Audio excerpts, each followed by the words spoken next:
വെള്ളമടിക്കാനായി ബാറിലേക്ക് വന്നപ്പോൾ ആ പെണ്ണവിടെ ഒറ്റയ്ക്കിരിക്കുന്നത് ബോസ് കണ്ടു. അതോടെ ബോസ് അവളുടെ അരികിൽ ചെന്ന് ഓരോന്ന് പറയാൻ തുടങ്ങി. അവൻ കൂടുതൽ എന്തെങ്കിലും പറയുന്നതിന് മുൻപ് അഭിനവ് അവനെ മറ്റൊരു പഞ്ച് കൂടി കൊടുത്തു. അയാൾ മുഖവും പൊത്തി നിലത്ത് വീണു. അഭിനവിന്റെ മനസ്സ് പതറി.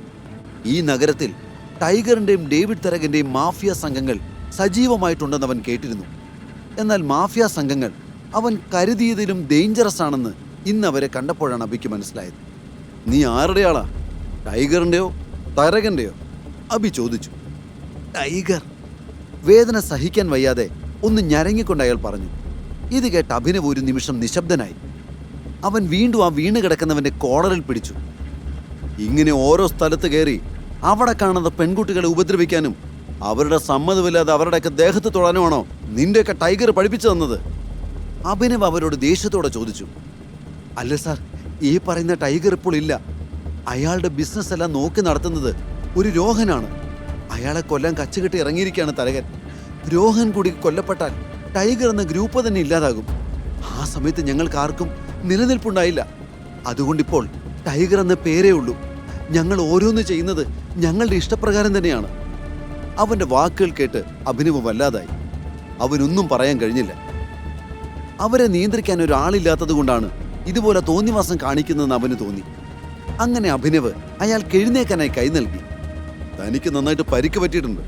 തൽക്കാലം ആശുപത്രിയിലേക്ക് പോകും. നിന്റെ ബില്ല് വിക്രമന്റെ ഓഫീസിലേക്ക് അയക്കും. ഞാനത് അടയ്ക്കാം, അബി പറഞ്ഞു. എന്ത്? വിക്രം സാറിനെ അറിയോ? അതിലൊരാൾ അത്ഭുതത്തോടെ ചോദിച്ചു. ഈ ചോദ്യം കേട്ട് അഭിനവ് അവനോട് എന്തു മറുപടി പറയണമെന്നറിയാതെ വീണ്ടും നിശബ്ദനായി. താൻ ആരാണെന്ന് ഇപ്പോൾ വെളിപ്പെടുത്തിയാൽ അത് കൂടുതൽ പ്രശ്നങ്ങൾ ഉണ്ടാക്കുമെന്ന് അഭിനവിന് തോന്നി. ടൈഗർ ഗ്രൂപ്പിലെ ഒരു കോർ മെമ്പറാണ് ഞാൻ. എനിക്ക് വിക്രമിനെ നന്നായി അറിയാം, അബി പറഞ്ഞു. അത് കേട്ടതും എല്ലാവരും ഭീതിയോടെ അവനെ നോക്കി.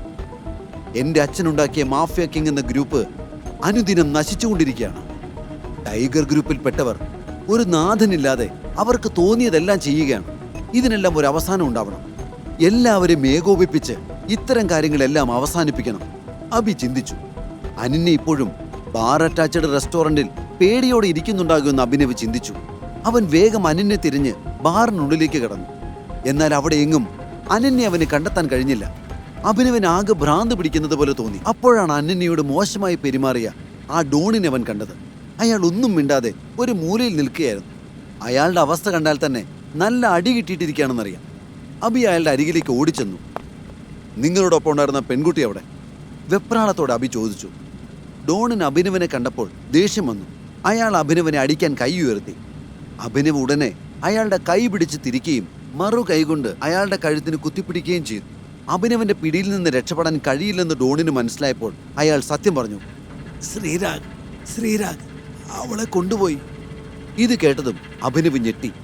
ഈ പറയുന്ന ശ്രീരാഗിന്റെ പേര് അവൻ ശർമ്മലയുടെ നാവിൽ നിന്ന് പലതവണ കേട്ടിട്ടുണ്ട്. പക്ഷെ ശ്രീരാഗ് അനന്യെ പിന്തുടർന്ന് ഇവിടെ വരെ എത്തുമെന്ന് അവൻ പ്രതീക്ഷിച്ചിരുന്നില്ല. അഭിനവ് അയാളുടെ ദേഹത്തുള്ള പിടിവിട്ടു.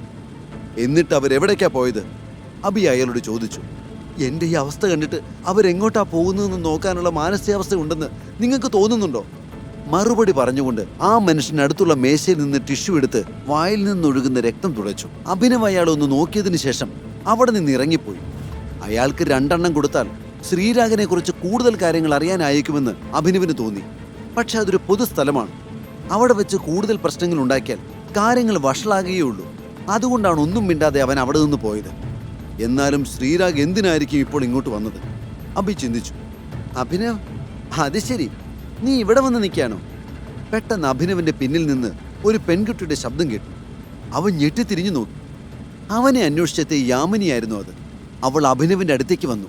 ബില്ലടയ്ക്കാന്നൊക്കെ വലിയ വായിൽ വിളിച്ചു പറഞ്ഞിട്ട് ഓടിപ്പോകാനുള്ള പ്ലാനായിരുന്നു. പൈസ ഇല്ലെങ്കിൽ എന്തിനാ മോനെ ഇത്രയും ഷോ കാണിച്ചത്? യാമിനി കളിയാക്കുന്നത് പോലെ ചോദിച്ചു. ഞാൻ വെറുതെ പറഞ്ഞതല്ല, എൻ്റെ കയ്യിൽ പൈസയൊക്കെ ഉണ്ട്, അഭിനവ് മറുപടി പറഞ്ഞു. അപ്പോഴും അനന്യ തന്നെയായിരുന്നു അവൻ്റെ മനസ്സിൽ മുഴുവൻ. എന്നിട്ട് എവിടെ? ഇവിടെ വന്ന് വായി നോക്കി നിന്ന കാര്യം നടക്കുമോ? നീ വെറുതെ ഉടായ്പ് കാണിക്കണ്ട. അവനവന് പറ്റുന്ന കാര്യങ്ങൾ മാത്രമേ പറയാവൂ, യാമിനി പറഞ്ഞു.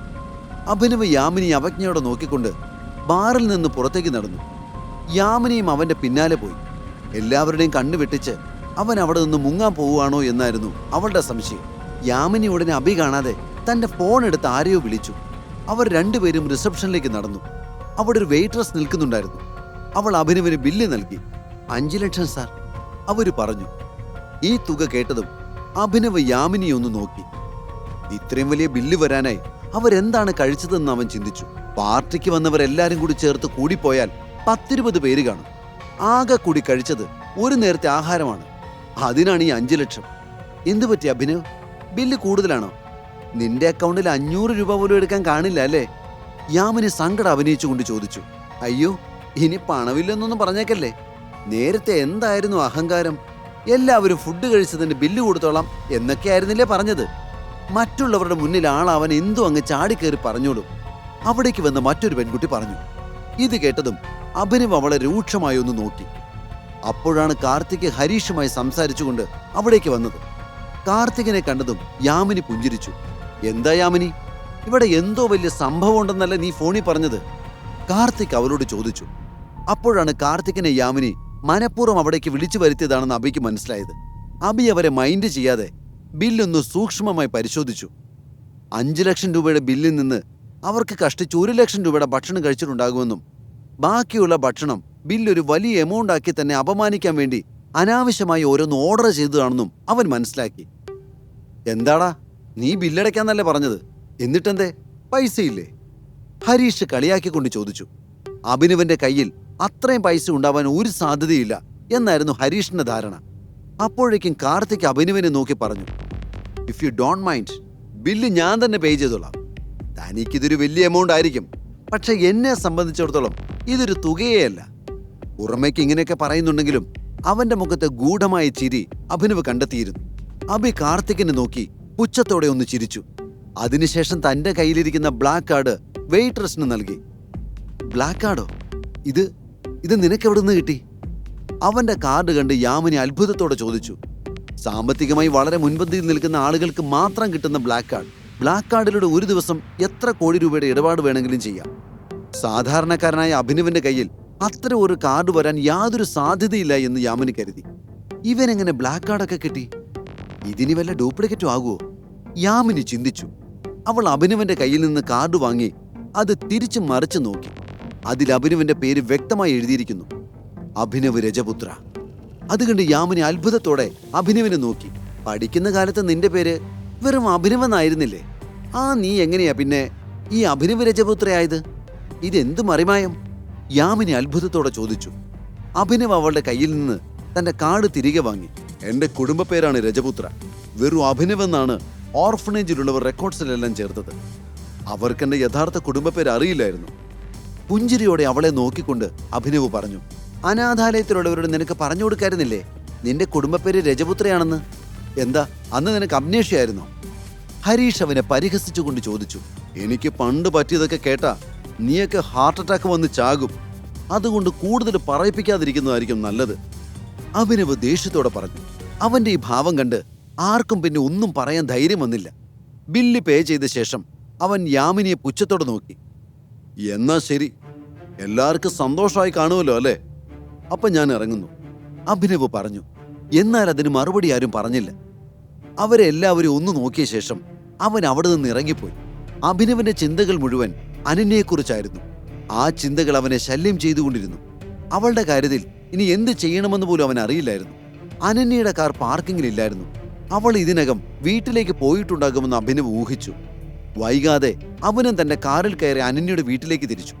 അവൻ അനന്യയുടെ വീട്ടിലെത്തി കാർ പാർക്ക് ചെയ്തപ്പോൾ അവിടെ ഒരു കടും നീല നിറത്തിലുള്ള ഒരു ലക്ഷറി കാർ കൂടെ പാർക്ക് ചെയ്തിരിക്കുന്നതായി കണ്ടു.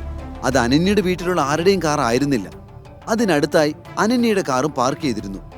അഭിനവ് കൂടുതൽ ചിന്തിക്കാതെ വീടിനുള്ളിൽ കയറി. അവൻ അകത്തേക്ക് കയറിയതും അവിടെ ഹാളിൽ നിന്ന് ആരൊക്കെയോ സംസാരിക്കുന്ന ശബ്ദം കേട്ടു. ഈ കഥയുടെ ബാക്കി അറിയാൻ download pocket FM app. Link in description.